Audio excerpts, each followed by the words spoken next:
Oke, baik. Selamat malam semuanya. Assalamualaikum warahmatullahi wabarakatuh. Perkenalkan, nama saya Tamaruko Indarkasih.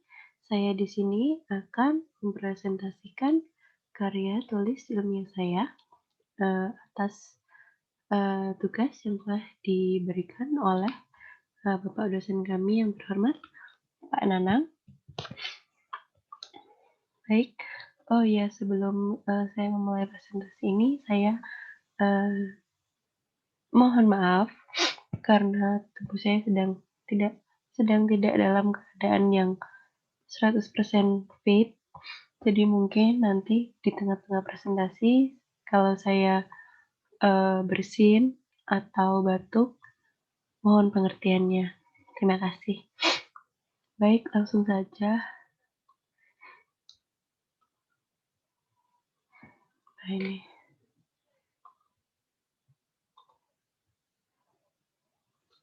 Baik, langsung saja. Jadi, pada kesempatan ini saya akan menjelaskan secara singkat tentang karya tulis ilmiah yang telah saya kerjakan. Tema yang saya usung pada tulisan ini berjudul Praktik dan Pelaksanaan Sistem Hukum Eropa Kontinental di Indonesia.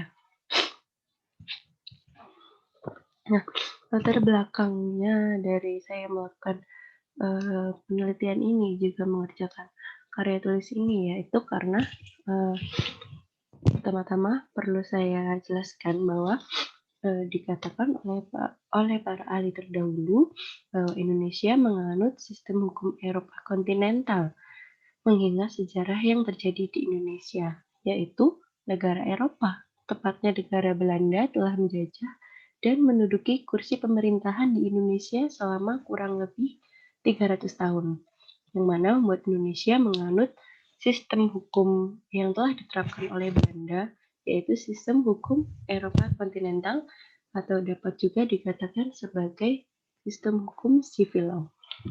Maka dari itu, saya di sini sebagai penulis bertanya-tanya, bagaimana penerapan sistem hukum di Indonesia? Apakah benar atau sesuai dengan perkataan para ahli bahwa kita menganut sistem hukum Eropa kontinental yang berasal dari negara penjajah kita terdahulu? Oke, selanjutnya definisi dari sistem hukum Eropa kontinental itu sendiri menurut dari Fajar Nur Hardianto adalah bentuk-bentuk sumber hukum dalam arti formal. Lalu karakteristiknya yaitu berlakunya sistem kodifikasi.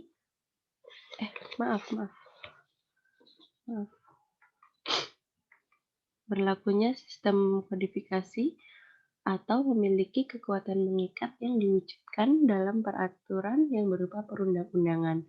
Yang kedua itu, hakim tidak terikat pada presiden, yang artinya hakim tidak terikat pada jurisprudensi atau putusan yang telah diputuskan terlebih dahulu. Dalam sistem hukum civil law, hakim terikat pada peraturan-peraturan yang telah dibuat oleh badan legislatif, maka hakim tidak dapat membuat suatu aturan baru yang tidak terdapat pada peraturan. Tapi di sini hakim dapat menafsirkan suatu UU jika dirasai UU itu tidak terlalu memiliki makna yang jelas. Lalu yang ketiga, sistem peradilan bersifat inkuisitorial atau yang dapat disebut juga dengan di sini hakim menilai dengan efektif, menilai dengan baik putusan yang telah dibuatnya. Lalu selanjutnya rumusan masalah yang saya angkat pada karya tulisannya ini yaitu apakah sistem hukum Eropa kontinental di Indonesia benar-benar berjalan 100% Eropa kontinental? Lalu yang kedua, bagaimana penerapan sistem hukum di Indonesia? Metode penelitian yang saya gunakan di sini adalah kualitatif, yaitu membuat suatu gambaran kompleks, meneliti kata-kata, laporan terinci dari pandangan responden dan melakukan studi pada situasi yang alami. Saya melakukan analisis dan saya mengambil referensi dari jurnal online, lalu buku bacaan, internet, dan saya juga mengambil dari beberapa putusan hakim sebagai data. Lalu yang pertama, analisis telah saya lakukan, salah satunya adalah pada putusan hakim nomor 95 Perdata tahun 2009 di Pengadilan Negeri Klaten. Saya akan menceritakan kronologinya, yaitu ini adalah tentang perjanjian yang tidak dikehendaki, atau maksudnya di sini penggugat itu terpaksa melakukan perjanjian dengan tergugat karena ia terdesak oleh keadaan ekonomi. Jadi dia meminjam uang kepada tergugat, lalu tergugat menyanggupinya dengan syarat-syarat yang dianggap tidak masuk akal. Nah, pada putusan akhir, majelis hakim mengadili untuk membatalkan perjanjian hutang piutang ini, yang mana perjanjian ini merugikan 3 kali lebih banyak dari jumlah hutang penggugat terhadap tergugat. Di sini putusan akhir majelis menganggap adanya penyalahgunaan keadaan. Di sini keadaan itu dianggap cacat karena wajarnya atau normalnya sebuah perjanjian itu harus dilakukan antara suka dengan suka atau A dengan A. Jadi tidak boleh A dengan B. Tidak bisa jika salah satu pihak merasa terbebani. Maka jika merasa terbebani salah satu pihak, itu bisa dianggap penyalahgunaan keadaan. Dan putusan akhir majelis ini tidak terdapat di peraturan perundang-undangan manapun.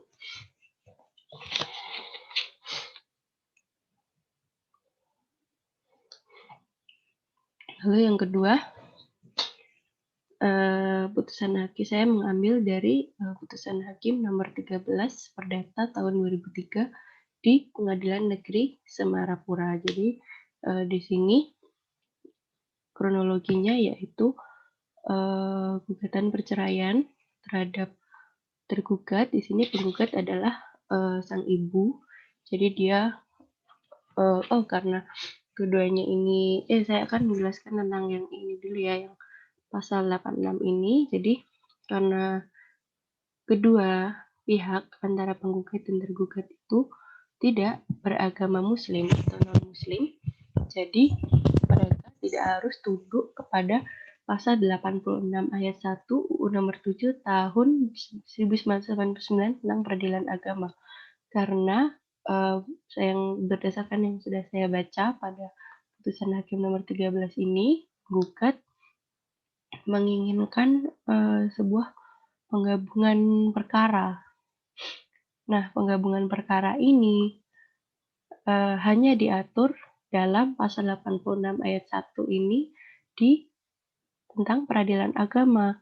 Nah, karena keadaannya kedua pihak ini tidak beragama muslim, yang mana tidak bisa tunduk kepada peradilan agama, dan hukum acara perdata tidak mengatur tentang penggabungan perceraian dan harta gonogini, maka tidak ada peraturan yang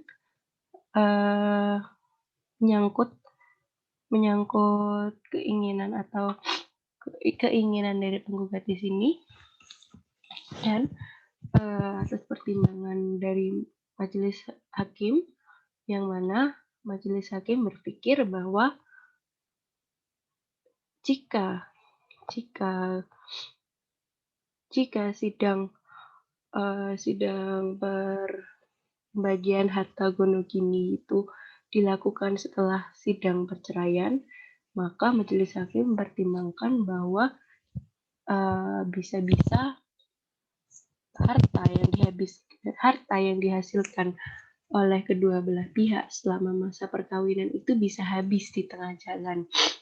Karena proses untuk memulai persidangan itu juga tidak sebentar dan memakan waktu yang lumayan banyak, lumayan lama. Jadinya dalam hal ini majelis menyetujui untuk menggabungkan kedua perkara dan di sini majelis memenangkan penggugat.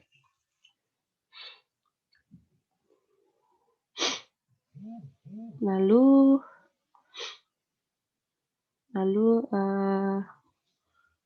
ya itu.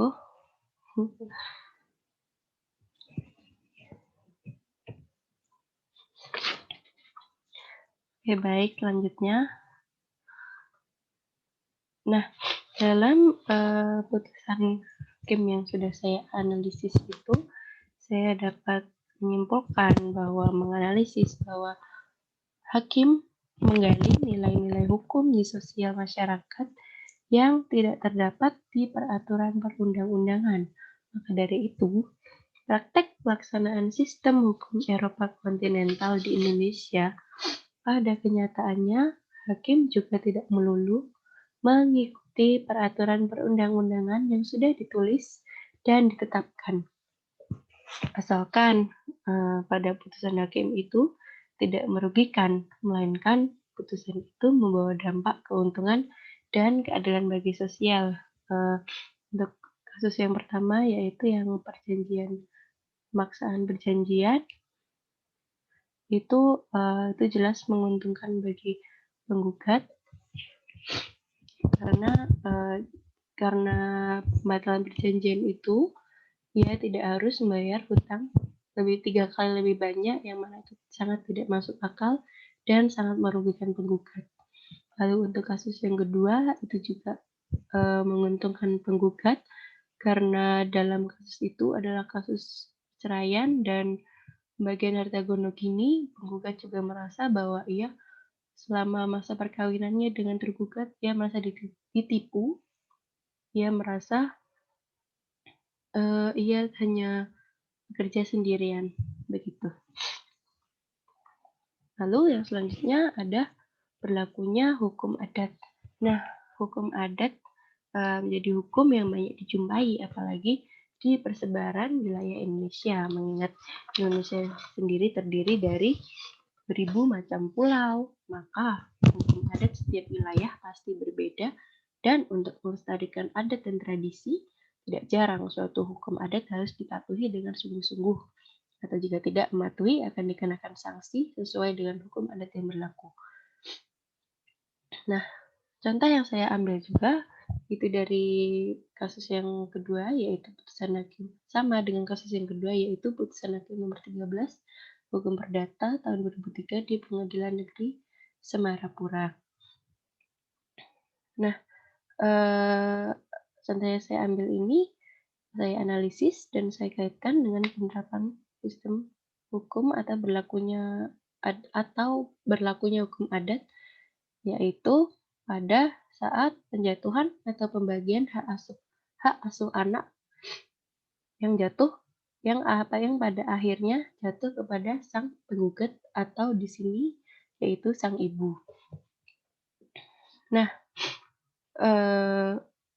dalam hukum adat Pulau Bali, setiap anak yang kedua orang tuanya bercerai harus mengikuti garis keturunan laki-laki atau sang ayah, tidak boleh dengan sang ibu. Namun dalam kasus ini, karena sang ayah itu berstatus sebagai tergugat, ia digugat cerai oleh istrinya karena terjadinya tindak kekerasan dalam rumah tangga. Juga penggugat yang merasa dirugikan karena sang tergugat menipunya tentang statusnya selama bertahun-tahun. Sang tergugat juga tidak pernah sekalipun ikut memberikan nafkah pada keluarganya. Maka dari itu, demi menjaga kesejahteraan anak di masa depan, hak asuh anak diberikan kepada sang ibu atau penggugat oleh majelis. Oleh karena itu, putusan ini menentang hukum adat yang berlaku di wilayah setempat, namun dengan berbagai pertimbangan hukum oleh majelis. Nah, ditentangnya suatu hukum adat demi alasan yang lebih baik, juga persetujuan dari kedua belah pihak, maka dihalalkan hukumnya. Lantas, jika dalam penerapannya sebagai sistem hukum Eropa kontinental yang menjunjung tinggi peraturan yang ada dan tertulis, wajib ditaati, sedangkan seorang hakim masih mempertimbangkan atau memikirkan dari nasib masyarakat sosial demi keadilan yang ada, sistem hukum apa yang diterapkan di Indonesia terlepas dari secara yang mengikuti? Yaitu sistem hukum Pancasila. Nah, sistem hukum Pancasila ini Pancasila merupakan dasar negara kita yang dalam penerapannya dalam keadaan sistem hukum di Indonesia maupun seorang hakim dalam mengadili suatu perkara pasti akan selalu dikembalikan pada nilai-nilai yang terkandung dalam kelima sila Pancasila. Sistem hukum Pancasila merupakan uh, suatu peleburan baik-baik dari sistem hukum Eropa kontinental, Anglo-Saxon, maupun sistem hukum lainnya. Berdasar pada Indonesia yang kaya akan pulau dan tradisi juga adat, Indonesia dengan sistem hukum Pancasila dapat dikatakan berunsur dari sedikit hukum adat dan juga hukum Islam.